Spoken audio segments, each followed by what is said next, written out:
Dark Denzian, when I get the pen again. You can call me Dennis, cause I tend to be menacing. No puff and puff for y'all to let me in. Not for this stuff, or an island call me Gilligan. Real name's William, tend to say what I can. In cadence like Mr. Andre Benjamin. Not racing, so I don't care if I win. Skills are outrated by the message that I send.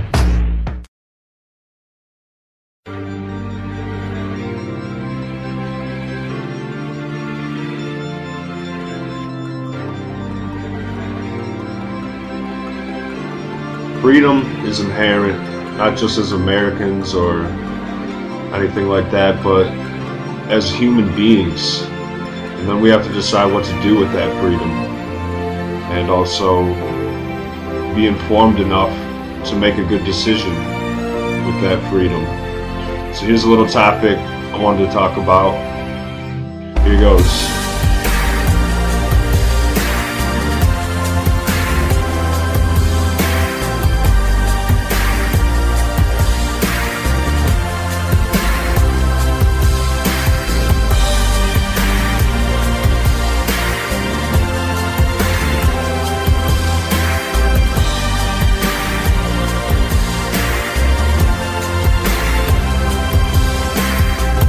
Red meat is so acidic that if you're habitually addicted, you're bound to have skeletal and intestinal afflictions.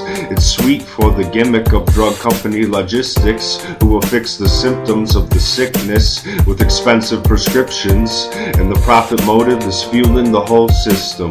So little is said about the causes and how to fix them. The science is in fruits and vegetables and fish. A diet of these things contains suggestible chemicals that are nutrient rich. I once met a woman who told me she was 60, and it looked to me like she hadn't even passed her 45th birthday. Of course, genetics are involved, but she was a vegetarian, she told me. Her healthy appearance kinda made it seem worth it.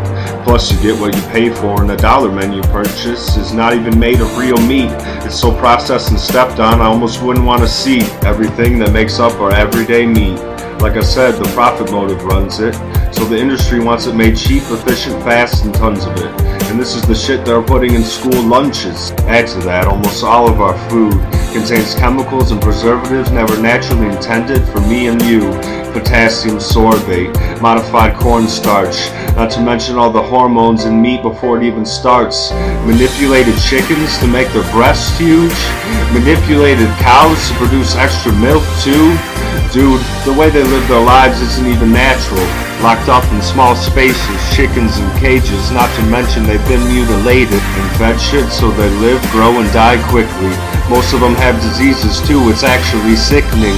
I've heard it all before, I wasn't even listening, cause I thought that's just the way life works, won't catch me petitioning. But honestly, when we really get honest with ourselves, as human beings, should we be creating robot chicken farm hells, or treating nature's creatures well?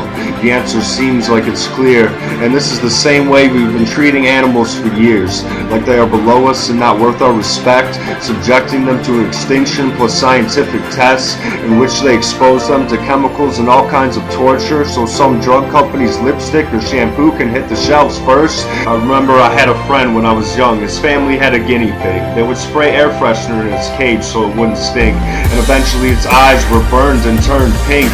And imagine if that stuff can do that to a guinea pig, then what does all this chemical shit do to us? What do we think? That we are somehow invincible? No, we're getting sick and mutating, and the earth itself is changing. Our opinions are our own, but these are the facts that we're facing. Just thought I'd remind you.